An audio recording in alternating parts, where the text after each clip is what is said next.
ನಮಸ್ಕಾರ ಎಲ್ಲರಿಗೂ. ನಾನು ಶಾಂತಲಾ ಸಂತೋಷ್ ಮೈಂಡ್ ಮಂತ್ರ ಚಾನಲ್ ಇಂದ. ಹೇಗಿದ್ದೀರಾ ಎಲ್ಲರೂ? ನಾನು ಈ ದಿನ ಮಕ್ಕಳ ಕೆಲವು ಪ್ರಮುಖ ಅಂಶಗಳನ್ನ ನಿಮ್ ಜೊತೆಗೆ ಹಂಚ್ಕೊಳ್ಬೇಕು ಅನ್ಕೊಂಡಿದ್ದೀನಿ ಈ ವಿಡಿಯೋದಲ್ಲಿ. ಎಲ್ಲಾ ವಿಡಿಯೋಗಳನ್ನು ಸಹ ಸಂಪೂರ್ಣವಾಗಿ ವೀಕ್ಷಿಸಿ, ನಿಮಗೆ ಯಾವ್ದಾದ್ರು ವಿಡಿಯೋ ಅನುಕೂಲವಾಗಿದೆ, ಇದರಿಂದ ಬೇರೆಯವರಿಗೆ ಅನುಕೂಲ ಆಗುತ್ತೆ ಅಂತ ನಿಮ್ಗನ್ಸಿದ್ರೆ ಬೇರೆಯವ್ರ ಜೊತೆಗೂ ಸಹ ಶೇರ್ ಮಾಡೋದನ್ನ ಮರಿಬೇಡಿ. ಆಮೇಲೆ ನಿಮ್ಮ ಅನಿಸಿಕೆಗಳನ್ನ ನನಗೆ ಕಮೆಂಟ್ ಮೂಲಕ ತಿಳಿಸಿ. ಇದರಿಂದ ನನ್ನ ಒಂದು ವಿಷಯಗಳು ಅಂದ್ರೆ ವಿಡಿಯೋಸ್ ಹೇಗಿದೆ ಅಂತ ನನಗೂನು ಸಹ ಗೊತ್ತಾಗತ್ತೆ. ಸೊ ಈ ಒಂದು ವಿಷಯಗಳು ಎಲ್ಲರಿಗೂನು ಸಹ ಅನುಕೂಲ ಆಗ್ತಾ ಇದೆಯಾ ಇಲ್ವಾ ಅಂತ ನನಗೂನು ಸಹ ಗೊತ್ತಾಗತ್ತೆ. ಸೊ ಇವತ್ತಿನ ವಿಷಯ ಮಕ್ಕಳನ್ನ ನಾವು ಗಮನದಲ್ಲಿಟ್ಕೊಂಡಿರ್ಬೇಕಾಗತ್ತೆ. ಇತ್ತೀಚಿನ ದಿನಗಳಲ್ಲಿ ಮಕ್ಕಳಲ್ಲಿ ನಕಾರಾತ್ಮಕ ಬೆಳವಣಿಗೆಗಳನ್ನ ನಾವು ಕಾಣ್ತಾ ಇದೀವಿ.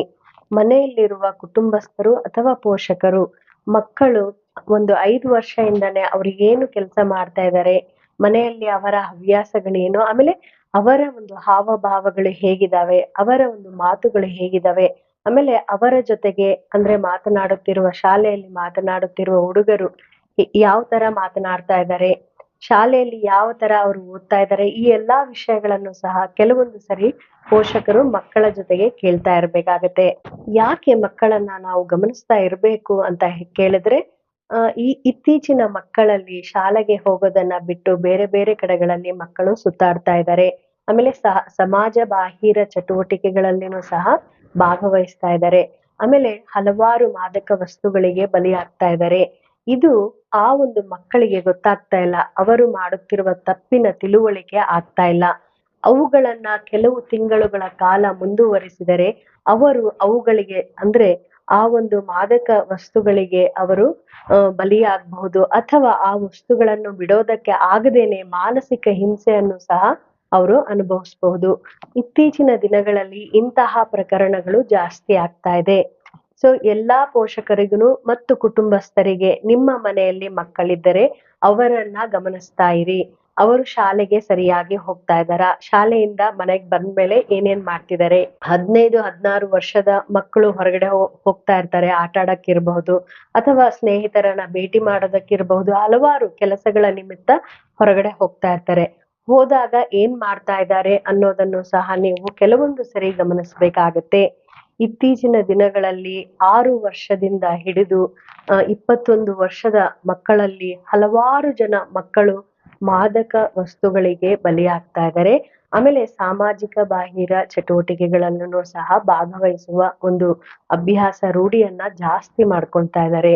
ಸೊ ಇದು ಪೋಷಕರಿಗೆ ಹಲವಾರು ತಿಂಗಳುಗಳಾದ್ಮೇಲೆ, ವರ್ಷಗಳು ಆದ್ಮೇಲೆ ಗೊತ್ತಾಗ್ತಾ ಇದೆ. ಇದರಿಂದ ಮಕ್ಕಳನ್ನ ಹೇಗೆ ನಾವು ಹೊರಗಡೆ ಕರ್ಕೊಂಡ್ ಬರ್ಬೇಕು ಅನ್ನುವುದೇ ಒಂದು ದೊಡ್ಡ ಸಮಸ್ಯೆಯಾಗಿ ಪೋಷಕರಿಗೆ ಈಗ ಪರಿಣಾಮ ಬೀರ್ತಾ ಇದೆ. ಸೊ ಮಕ್ಕಳಿಗೆ ಅಂದ್ರೆ ಈಗ ಚಿಕ್ಕ ವಯಸ್ಸಿನಿಂದಲೇ 5 ವರ್ಷದಿಂದಲೇ ಈಗ ಯಾವಾಗ ಶಾಲೆಗೆ ಹೋಗಲು ಪ್ರಾರಂಭ ಮಾಡ್ತಾರೋ ಆಗಿನಿಂದಲೇ ಅವರನ್ನ ಗಮನಿಸ್ತಾ ಇರ್ಬೇಕು.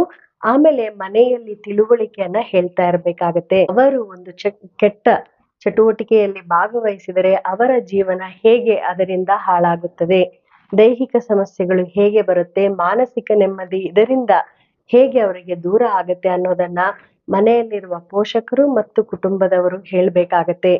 ಆದರೆ ಇಲ್ಲಿ ಏನಾಗ್ತಾ ಇದೆ, ಮಕ್ಕಳನ್ನ ಕೆಲವೊಂದ್ಸರಿ ಶಾಲೆಗೆ ಕಳಿಸಿದಾದ್ಮೇಲೆ ಇಲ್ಲ ಟ್ಯೂಷನ್ಸ್ಗೆ ಕಳಿಸ್ತಾ ಇರ್ತಾರೆ, ಇಲ್ಲ ಯಾರಾದ್ರೂ ಮನೆಗೆ ಬಿಟ್ಟು ಕೆಲ್ಸಕ್ಕೆ ಹೋಗ್ತಾ ಇರ್ತಾರೆ ಪೋಷಕರು. ಆ ಮಕ್ಕಳು ಏನ್ ಮಾಡ್ತಾ ಇದ್ದಾರೆ ಅಂತ ಕೆಲವು ವರ್ಷಗಳು ಸರಿಯಾಗಿ ಗಮನಿಸುವುದಿಲ್ಲ.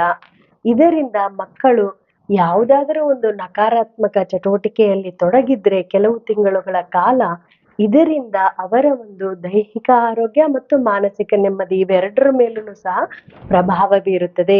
ನಿಮಗೆಲ್ಲರಿಗೂ ಸಹ ಗೊತ್ತು, ಮಾನಸಿಕವಾಗಿ ನೆಮ್ಮದಿಯನ್ನ ನಾವು ಮಾಡುವ ಚಟುವಟಿಕೆಗಳಿಂದ ನಾವು ಸರಿಪಡಿಸ್ಕೊಳ್ಬಹುದು. ಆದರೆ ಕೆಲವೊಂದು ಸರಿ ದೈಹಿಕ ಸಮಸ್ಯೆಗಳು ಆರೋಗ್ಯವನ್ನು ನಾವು ಹದಗೆಡಿಸ್ಕೊಂಡ್ರೆ ಅವುಗಳನ್ನ ಸರಿಪಡಿಸಿಕೊಳ್ಳಲು ನಾವು ತುಂಬಾ ಕಠಿಣ ಪರಿಶ್ರಮವನ್ನ ಆಮೇಲೆ ಪಡ್ಬೇಕಾಗತ್ತೆ. ಪೋಷಕರು ಮತ್ತು ಕುಟುಂಬದಲ್ಲಿರುವ ಜನರೂ ಸಹ ಮಕ್ಕಳು ಏನಾದರೂ ಅಹಿತಕರ ಘಟನೆಯಲ್ಲಿ ಪಾಲ್ಗೊಳ್ತಾ ಇದ್ದಾರಾ, ಯಾವ್ದಾದ್ರು ಒಂದು ನಕಾರಾತ್ಮಕ ಹವ್ಯಾಸಗಳನ್ನ ರೂಢಿಸ್ಕೊಳ್ತಿದಾರ ಅವರ ಜೀವನದಲ್ಲಿ ಅನ್ನೋದನ್ನ ಗಮನಿಸ್ಬೇಕಾಗತ್ತೆ. ಸೊ ಈ ಎಲ್ಲಾ ವಿಷಯಗಳು ಯಾಕೆ ಇಷ್ಟು ಪ್ರಸ್ತುತವಾಗಿ ಇಲ್ಲಿ ಪ್ರಸ್ತಾಪ ಮಾಡ್ತಾ ಇದ್ದೀನಿ ಅಂದ್ರೆ, ಇತ್ತೀಚಿನ ದಿನಗಳಲ್ಲಿ ಮಕ್ಕಳು ಮಾದಕ ವ್ಯಸನಿಗಳಾಗ್ತಾ ಇದ್ದಾರೆ ಮತ್ತು ಸರಿಯಾಗಿ ವಿದ್ಯಾಭ್ಯಾಸದ ಕಡೆಗೂ ಸಹ ಗಮನ ಇಲ್ಲ. ನಾವು ಯಾವ್ದಾದ್ರು ಒಂದು ಕೆಲಸ ಸೇರ್ಕೊಂಡ್ಬಿಟ್ರೆ ನಮ್ಗೆ ದುಡ್ಡು ಬರುತ್ತೆ, ಸಾಕು 6-7ನೇ ಕ್ಲಾಸ್ ಓದಿದ್ರು ಸಾಕು, ಇಂತಹ ಒಂದು ಆಲೋಚನೆಗಳು ಜಾಸ್ತಿ ಆಗ್ತಾ ಇದೆ ಮಕ್ಕಳಲ್ಲಿ, ಇತ್ತೀಚಿನ ಮಕ್ಕಳಲ್ಲಿ. ಸೊ ಇವುಗಳನ್ನ ನಾವು ದೂರ ಮಾಡ್ಬೇಕು. ಮಕ್ಕಳಿಗೆ ಸರಿಯಾದ ತಿಳುವಳಿಕೆಯನ್ನ ಹೇಳ್ಬೇಕಾಗತ್ತೆ ಪೋಷಕರು. ಪೋಷಕರ ಜೊತೆಗೆ ಕುಟುಂಬಸ್ಥರು ಸಹ ಮಕ್ಕಳಿಗೆ ಸರಿಯಾದ ತಿಳುವಳಿಕೆ ಮತ್ತು ಮಾರ್ಗದರ್ಶನ ಕೊಡೋದಾದ್ರೆ ಮಕ್ಕಳು ಸರಿಯಾದ ಒಂದು ದಾರಿಯಲ್ಲಿ ಹೋಗ್ತಾರೆ. ಮಕ್ಕಳಿಗೆ ಯಾವುದೇ ಒಂದು ಸಮಸ್ಯೆ ಎದುರಿಸ್ತಾ ಇದ್ದಾರೆ ಅಂತ ನಿಮಗೆ ಗೊತ್ತಾದ್ರೆ ನಿಮ್ಮ ಹತ್ತಿರದಲ್ಲಿರುವ ವೈದ್ಯರನ್ನ ಸಂಪರ್ಕಿಸಿ ಅವರ ಸಹಾಯವನ್ನು ಪಡೆದುಕೊಳ್ಳಿ.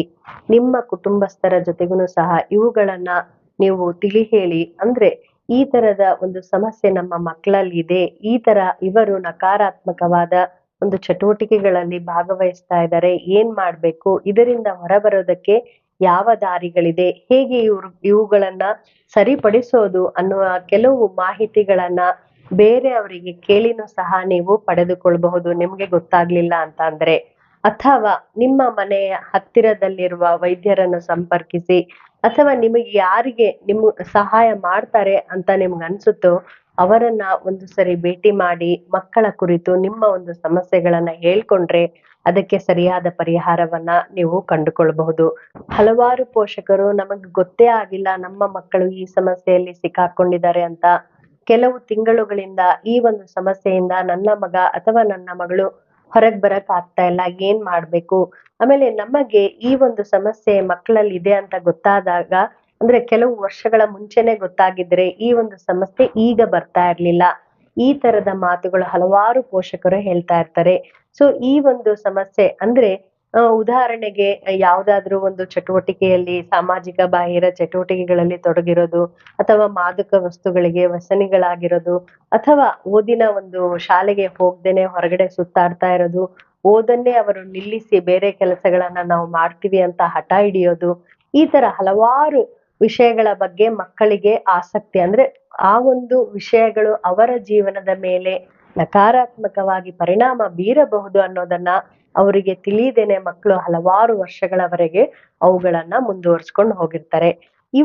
ಈ ಒಂದು ವಿಷಯಗಳು ಪೋಷಕರಿಗೆ ಗೊತ್ತಾಗ್ತಾ ಇರಲ್ಲ. ಸೊ ಇಂತಹ ಒಂದು ಸನ್ನಿವೇಶದಲ್ಲಿ ಪೋಷಕರು ಇರೋದು ಬೇಡ. ಪ್ರತಿನಿತ್ಯ ಅಲ್ಲದಿದ್ರೂ ಸಹ ವಾರದಲ್ಲಿ ಕೆಲವು ದಿನಗಳು ಮಕ್ಕಳು ಏನ್ ಮಾಡ್ತಾ ಇದ್ದಾರೆ, ಅವರ ಒಂದು ಚಟುವಟಿಕೆಗಳೇನು, ಹವ್ಯಾಸಗಳೇನು, ಹೊರಗಡೆ ಎಲ್ಲೋ ಹೋಗ್ತಾ ಇದ್ದಾರೆ, ಏನ್ ಕೆಲಸ ಮಾಡ್ತಾ ಇದ್ದಾರೆ, ಯಾರನ್ನ ಭೇಟಿ ಆಗ್ತಾ ಇದ್ದಾರೆ, ಏನ್ ತಿಂತಾ ಇದ್ದಾರೆ, ಆಮೇಲೆ ಏನನ್ನ ಕುಡಿತಾ ಇದ್ದಾರೆ, ಇವುಗಳನ್ನ ಕೆಲವೊಂದು ಸರಿ ನೀವು ವಿಚಾರ ಮಾಡ್ಬೇಕಾಗತ್ತೆ. ಅವುಗಳನ್ನ ಅವರ ಜೊತೆ ಮಾತನಾಡ್ಬೇಕಾಗತ್ತೆ. ಇದರಿಂದ ಕೆಲವು ಸಮಸ್ಯೆಗಳು ಬರದ ಹಾಗೆ ನಾವು ತಡೆ ಹಿಡಿಬಹುದು. ಸೊ ಪೋಷಕರಿಗೆ ಎಲ್ಲರಿಗೂ ಸಹ ನನ್ನ ಒಂದು ಮನವಿ ಏನು ಅಂತ ಹೇಳಿದ್ರೆ, ಮನೆಯಲ್ಲಿರುವ ಮಕ್ಕಳನ್ನ ಕೆಲವೊಂದು ಸರಿ ಗಮನಿಸ್ತಾ ಇರಿ. ಇದರಿಂದ ಹಲವಾರು ಮುಂದೆ ಬರುವ ಸಮಸ್ಯೆಗಳನ್ನ ನಾವು ತಡೆ ಹಿಡಿಬಹುದು. ಸೊ ಈ ಒಂದು ವಿಷಯ ಎಲ್ಲರಿಗೂ ಸಹ ಉಪಯುಕ್ತ ಆಗತ್ತೆ ಅಂತ ನಾನು ಅನ್ಕೊಂಡಿದೀನಿ. ವಿಷಯ ಉಪಯುಕ್ತ ಅನ್ಸಿದ್ರೆ ಬೇರೆಯವ್ರ ಜೊತೆಗೂ ಸಹ ಶೇರ್ ಮಾಡಿ. ನಿಮ್ಮ ಒಂದು ಅನಿಸಿಕೆಗಳನ್ನ ನನಗೆ ಕಮೆಂಟ್ ಮೂಲಕ ತಿಳಿ ಹೇಳಿ. ಮತ್ತೆ ಮುಂದಿನ ಸತಿ ಒಂದು ಒಳ್ಳೆಯ ವಿಷಯದ ಜೊತೆ ನಿಮ್ಮ ಮುಂದೆ ಇರ್ತೀನಿ. ಅಲ್ಲಿವರೆಗೂ ನಮಸ್ಕಾರಗಳು.